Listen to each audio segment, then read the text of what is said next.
Hello everyone. So today is 16 September and आप सबको पता है 16 सितंबर को हम वर्ल्ड ओजोन डे सेलिब्रेटेड करते हैं। एंड ये celebration is not at India level, ये ग्लोबली फॉलो किया जाता है बिकॉज ऑफ यूएन गाइडलाइंस, जिसको पूरा वर्ल्ड फॉलो करता है। एंड ये ज़रूरत क्यों पड़ी कि हमें एक वर्ल्ड ओजोन डे डिक्लेयर करना पड़ा, या ये क्यों मनाया जाता है?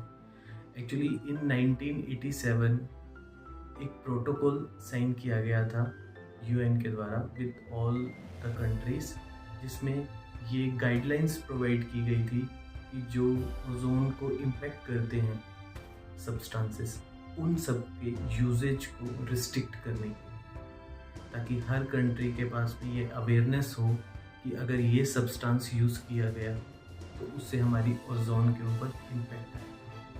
तो first of all let's understand ozone layer होती क्या है and why it is so much necessary for UN to intervene कि हमें ओजोन लेयर को बचाना पड़े। तो एक्चुअली में ओजोन लेयर एक जोन होता है which is having a high concentration of O3 gases, जिसका मेन फंक्शन होता है सन से आने वाली रेज में जो हार्मफुल रेज होती हैं, जिसे हम अल्ट्रावायलेट रेज कहते हैं, उनको वहाँ पर स्टॉप करना और बाकी की सन रेज को आने देना।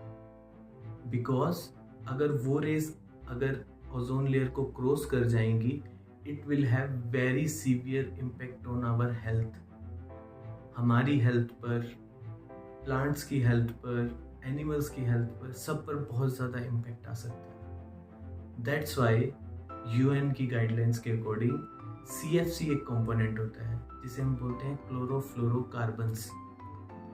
उस सब्सटेंस को फेज आउट करने के लिए यूएन की तरफ से बोला गया था कि हमें इसके यूज़ को फेज आउट करना है। उसके लिए ये प्रोटोकॉल बना था। अब बारी आती है कि ओजोन अगर डिप्लीट कर रही है तो उसका रीज़न क्या है।